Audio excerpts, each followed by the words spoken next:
Hari ini kita akan mempelajari tentang kimia karbon, ya. Jadi kimia karbon. Ya, kalau di buku judulnya biasanya hidrokarbon. Hidrokarbon. Hidro artinya hidrogen, karbon itu ya karbon. Berarti kalau kita cerita tentang hidrokarbon itu berarti kita mempelajari tentang senyawa yang terdiri atas atom hidrogen dan karbon. Nah, cuma dua atom itu jenisnya, dua jenis atom, hidrogen dan karbon. Tapi ini bisa membentuk jutaan senyawa kimia karena ciri khas dari hidrokarbon itu bisa membentuk rantai karbon. Jadi karbon dengan karbon itu bisa membentuk ikatan terus sampai panjang. Itu yang membedakan antara karbon dengan yang lain. Nah, kalau kita bicara tentang senyawa hidrokarbon ini, maka nanti kalau kita mempelajarinya itu ada ciri khasnya yang harus diingat dan itu tidak boleh dilupakan. Nanti seperti itu. Nah, sekarang senyawa hidrokarbon itu contohnya banyak, termasuk diri kita, badan kita itu termasuk senyawa hidrokarbon. Ya, gas yang kita keluarkan CO2 itu juga termasuk. Ya, tapi di situ ada oksigennya. Nanti sudah masuk setelah hidrokarbon masuk ke senyawa organiknya. Nah, senyawa hidrokarbon, bagaimana caranya kita mengetahui suatu senyawa itu termasuk hidrokarbon atau bukan? Maka kita harus memastikan di dalam senyawa itu ada hidrogennya apa tidak, ada karbonnya apa tidak, itu harus dipastikan. Bagaimana caranya untuk mengetahuinya? Caranya adalah yang pertama, ya, di sini nanti ada caranya ini. Nah, kalau yang slide ini, ya, slide yang ini, ya, apabila kita membakar sate, jagung, maka di situ pasti ada yang gosong. Ya, yang gosong itu tidak lain adalah karbon, pertanda adanya karbon. Jadi senyawa karbon itu termasuk apa saja? Karbohidrat, itu senyawa karbon. Protein, bensin, LPG, batu bara, kertas, semuanya mengandung karbon. Termasuk arang, itu juga mengandung karbon. Ya. Jadi kalau yang dibakar gosong itu berarti ada karbonnya. Yang berikutnya, kita harus mengetahui senyawa hidrokarbon. Untuk mengujinya itu ada beberapa cara.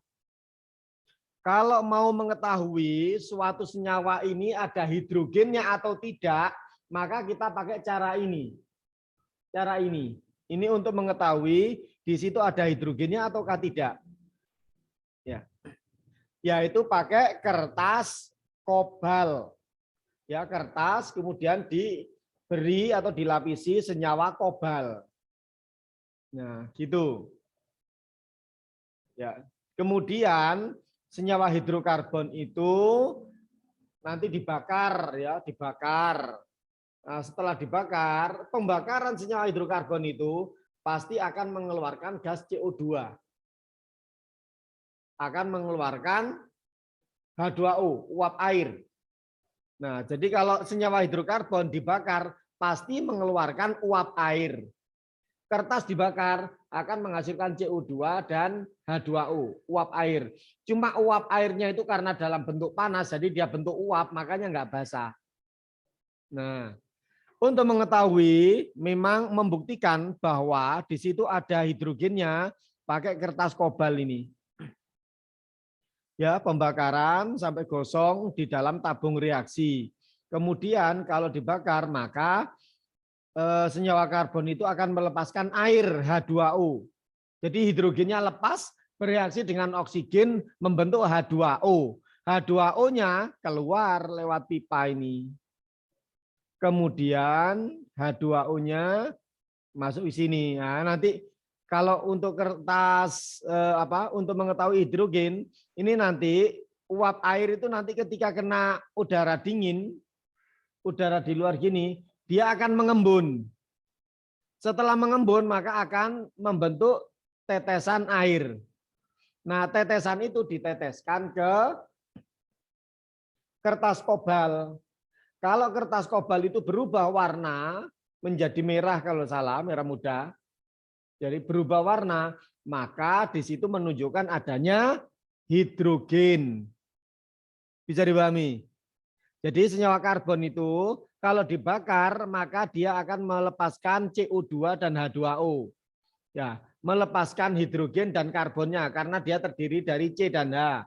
H-nya bereaksi dengan oksigen membentuk H2O, C-nya bereaksi dengan oksigen membentuk CO2. Untuk membuktikan adanya hidrogennya, maka uap airnya itu nanti ketika dibakar, dia bereaksi dengan oksigen, mengeluarkan uap air. Uap airnya itu kemudian akan menetes menjadi bintik-bintik air. Itu diteteskan ke kertas kobal. Kalau kertas kobal berubah warna, maka menunjukkan adanya unsur hidrogen. Nah, gitu. Lah kalau mengetahui membuktikan bahwa senyawa hidrokarbon itu ada C-nya, ada karbonnya, itu caranya gas CO2-nya ini ketika dibakar ya, dia melepaskan karbon dioksida. Nah, gas CO2-nya ini, pipanya ini dimasukkan ke dalam air kapur. Air kapur itu ya air yang ada di kapur. Jadi kalau misalnya beli gamping, ya ditaruh di tong gitu kan biasanya, kemudian diberi air, dia akan mendidih, dibiarkan sampai akhirnya dingin. Airnya pertama kan menjadi putih gitu kan ya di kapur itu. Tapi kalau dibiarkan lama, 1 hari misalkan, maka air yang ada di atas gamping tadi itu akan bening. Itu yang disebut dengan air kapur. Orang Jawa bilang banyu njet. Ya, itu yang biasanya dipakai untuk bikin keripik pohong dan sebagainya. Biasanya kan gitu. Air gamping itu loh. Ya air gamping itu namanya banyu njet kalau orang Jawa bilang. Bahasa Indonesianya air kapur. Bahasa kimianya ya kalsium hidroksida, CaOH 2 kali. Nah, itu walaupun bening itu bukan air saja, itu ada kapurnya. Nah, uap tadi mengandung karbon dioksida. Kalau memang mengandung karbon dioksida, maka kalau uapnya itu dialirkan ke air kapur, maka air kapurnya nanti akan keruh. Karena akan terjadi reaksi antara zat kapur CaOH 2 kali akan bereaksi dengan karbon dioksida yang dari pembakaran tadi. Ya, sehingga reaksinya CO2 ditambah CaOH 2 kali membentuk CaO plus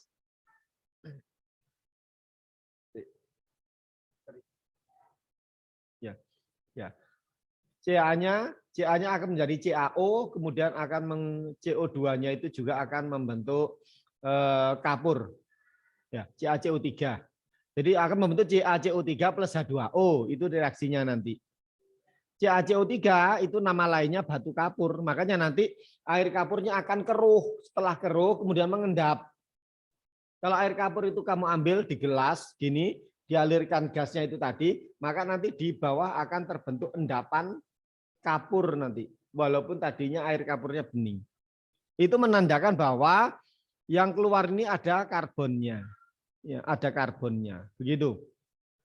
Ya, jadi saya ulangi untuk membuktikan bahwa senyawa hidrokarbon itu mengandung hidrogen dan karbon. Pembuktian hidrogen itu dengan cara hasil pembakarannya itu ya, itu nanti akan menghasilkan uap air. Uap airnya itu kemudian akan membeku ya.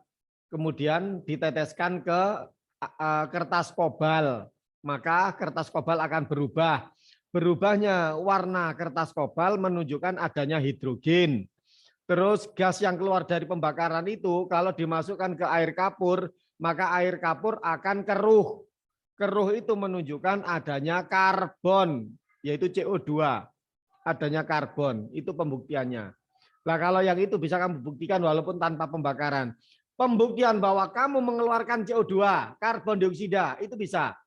Caranya adalah air kapur tadi itu kamu ambil, kamu pakai sedotan, kemudian kamu tiupkan. Jadi beluguduk terus. Nanti air kapurnya akan putih nanti itu. Air kapurnya akan putih. Itu menandakan CaOH 2 kali bereaksi dengan CO2 membentuk CaCO3 atau batu kapur. Nah, itu.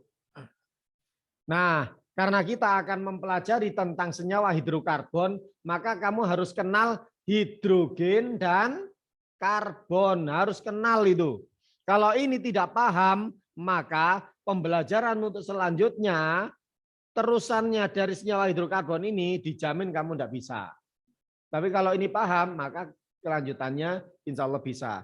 Kenapa? Karena setelah kita mempelajari tentang senyawa hidrokarbon, yang pertama alkana, alkena, terus alkuna. Kalau ini sudah paham betul, kita lanjut materinya ke alkohol, aldehid, alkanon, asam karboksilat, eter, ester. Itu nanti turunannya. Kemudian ke senyawa terpen, turunan senyawa benzen, dan semuanya, termasuk ke obat-obatan, ke racun, semuanya. Itu bagian dari senyawa hidrokarbon. Ini dasarnya. Nah, maka kita harus kenal dengan hidro dan karbon. Kita ketahui hidrogen nomor atomnya berapa? Hidrogen nomor berapa? 1. Berarti punya berapa elektron? 1. Elektronnya cuma 1.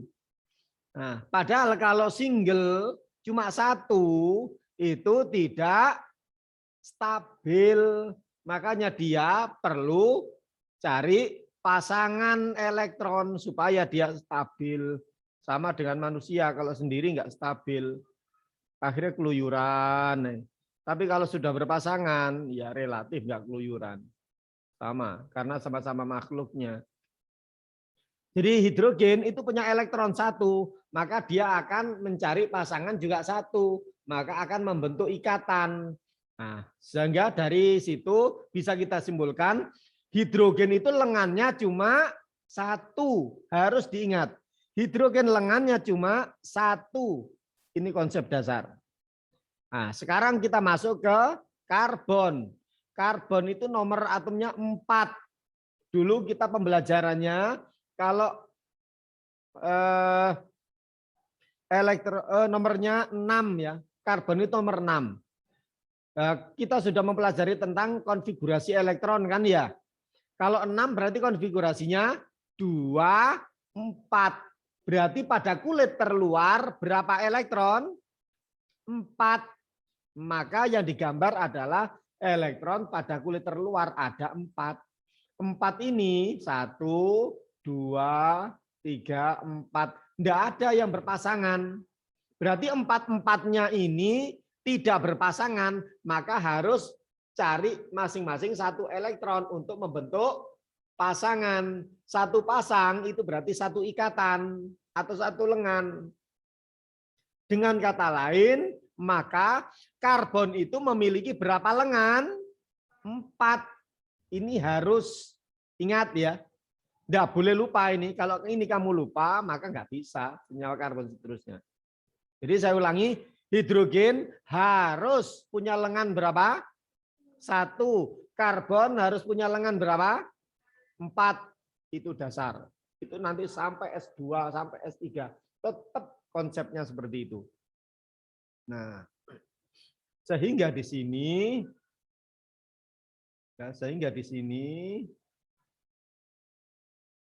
lebih besar. Ini ya, kalau C-nya ada 2. Nah, ini ciri khasnya. Karbon itu ciri khasnya dia bisa berikatan antara C dengan C. C mengikat C, itu bisa. Kalau yang seperti ini, kamu lihat seperti ini berarti lengannya C ini gandengan dengan lengannya C ini. Tadi dibilang bahwa C itu lengannya ada 4. Berarti C ini lengannya ada 4. Ini kamu lihat. 1 ke atas, ke 2, 3, 4 ke sini ya. Yang ini juga sama. 1, 2 ke atas, 3 ke bawah, 4 ke samping. Jadi yang antara C dengan C ini gandengan tangan. Lengannya C yang 1 dengan lengannya C yang kedua. Bisa dipahami ya? Nah ini. Nah kalau C-nya 3 ya berarti hanya dibuang. Di sini diganti C. Lengannya ada 3. Pokoknya C itu lengannya harus 4. Kamu lihat dia membentuk ikatan rangkap. Lengannya tetap 4. Dihitung ini 1. Yang ke atas ini 2. Yang ini 2. Berarti 2 tambah 2, 4. Ya. Ini juga sama yang sini. 1, 2, tambah 2 di sini. 4. Ini membentuk rantai 3, rangkap 3 sama C-nya. Ini 3 ditambah 1 sini 4. Ini 3 ditambah 1 di sini 4. Nah, makanya saya bilang satu hal yang tidak boleh dilupakan itu C lengannya ada 4, H lengannya ada 1. Bisa dipahami ya? Nah, saya lanjut. Nah, karbon itu setelah membentuk rantai seperti itu ada namanya karbon primer, C sekunder, C tersier, dan C kuartener.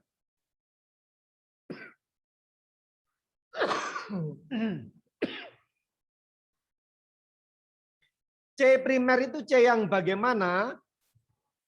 C primer adalah C yang hanya mengikat C yang lain cuma 1. Itu maka namanya C primer. Berarti C yang ujung-ujung ini termasuk C primer. Ini 1, 2, 3, 4, 5, 6. Ada 6 C primernya di sini. Yang berikutnya C sekunder. C sekunder adalah C yang mengikat C yang lain sebanyak 2. Maka ini dilihat. Ini C ini mengikat C di sini sebelah kiri. 1, sebelah kanan 1. Berarti 2. Maka karena mengikat C yang lain 2, maka dikatakan sekunder. Maka yang termasuk sekunder yang ini, C yang ini. C yang ini juga sekunder. C yang ini juga sekunder. Ada 3 C sekundernya. Yang berikutnya C tersier. C tersier adalah C yang mengikat 3 atom C yang lain. Nah, seperti ini, mengikat 3. 1 ke kiri, ke kanan, dan ke bawah. Kiri, kanan, bawah. Ini atas, bawah, dan samping. Ada 3. Ya, ini C tersier. Jadi C primer mengikat C yang lain 1. C sekunder, C yang mengikat C yang lain 2. C tersier berarti C yang mengikat C yang lain 3. C kuartener yaitu C yang mengikat 4 atom C yang lain. Di sini cuma ada 1 yang di tengah ini. Ya, atas, bawah, kiri, dan kanan. Itu C kuartener. Nah, saya lanjut. Ya, jadi seperti ini. Ya. Nah, kalau itu dilengkapi dengan hidrogen, maka tinggal dilengkapi. Kamu lihat di sini. C yang tadi di sini mengikat C yang di sini kan ya 1. Berarti lengannya yang belum dipakai ada berapa? 3 kan 4 ya. Dipakai 1. Berarti tinggal 3, maka diisi 3H. Ini 3H. Ini 3H. 3H, 3H. Jadi yang primer itu mengikat 3H. Karena lengannya yang dipakai mengikat C yang lain cuma 1. Yang berikutnya di sini C sekunder. C yang ini mengikat lengannya 4 itu dipakai 2. Yaitu mengikat yang kiri, mengikat ke kanan. Dipakai 2. Berarti lengannya sisa 2. Sisanya itu digunakan untuk mengikat hidrogen. Makanya hanya ada 2. Di sini ada 2. Di sini ada 2. Gitu. Yang berikutnya C tersier, berarti C yang mengikat C yang lain 3. Berarti lengannya yang nganggur cuma 1, maka mengikat 1H. Mengikat 1H. Kalau C kuartener, keempat-empatnya dipakai mengikat C yang lain, berarti tidak ada yang kosong, makanya dia tidak mengikat H sama sekali. Bisa dipahami ya? Itu.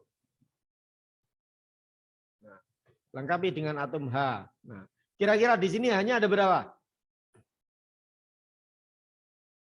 2, kan lengannya dipakai 2. Di sini hanya ada berapa?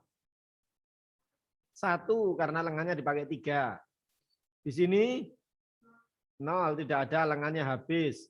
Ini ada 1, lengannya dipakai 3 kan ya. Ini 3, ini 3, ini berapa? 1. Di sini 2. Bisa dipahami ya? Nah, jadi prinsipnya C lengannya harus ada 4. H itu lengannya 1. Jadi kalau ditulis seperti ini, kamu lihat sini supaya nggak salah paham. Seperti ini bukan berarti C ini mengikat H, bukan. C-nya mengikat C, ya. Seperti ini bukan C ini mengikat H, bukan. Ini C mengikat C. H itu ke samping-sampingnya. Bisa dipahami?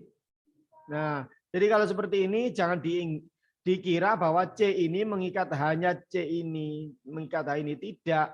Dia mengikat C. Jadi C hanya itu anu. Cuma kalau menulis begini terus itu kan nanti lama. Ya, makanya akhirnya ditulis seperti ini. Sama kalau yang senyawa siklik nanti, senyawa siklik yang melingkar begini. Nah, itu nanti lebih ada C, oh kesuaian gini langsung begini. Nah, seperti ini ya. Ini kalau di orang-orang kimia biasanya langsung disingkat. Cuma begini saja. Seret. Pokoknya ujung garis ya, gambarnya cuma gini. Cuma ujung garis itu C, pojok itu C. Bisa dipahami? Garisnya itu ikatannya. Jadi kalau misalkan membuat begini, seret, berarti ada berapa C-nya? 3. 1, 2, 3. Ini lengannya cuma 1. Oh, berarti C-nya di sini lengannya tidak dipakai 3. Berarti mengikat 3H. Di sini lengannya dipakai 2. Berarti ada 2H. Di sini mengikat 3H. Begitu. Jadi akhirnya di simbol kimia cuma ditulis misalkan C3 ya, C3H8 ya, cuma begini aja, seret. Oh, ini propana. Ya, cuma gini aja. Enggak ditulis C, enggak ditulis H, enggak. Sudah ada kesepakatan. Ujung garis dan lekukan itu adalah C. Nah, di kimia seperti itu. Nah, berapa ini? Oh, sudah habis.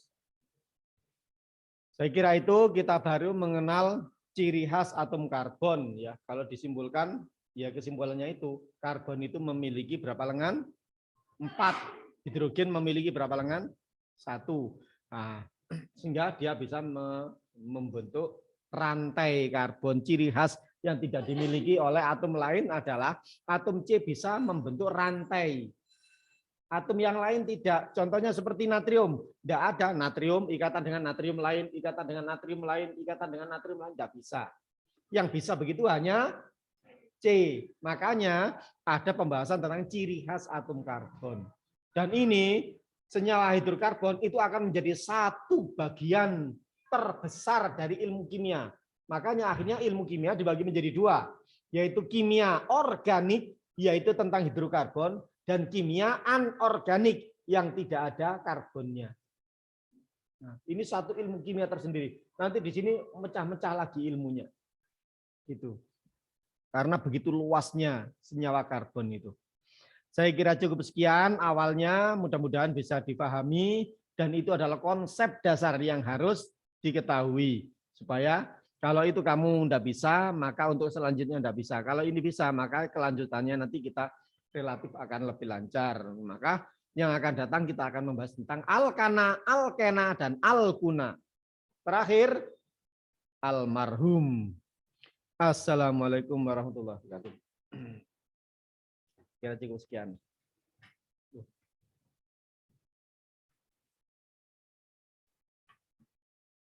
Terus ya apa ini?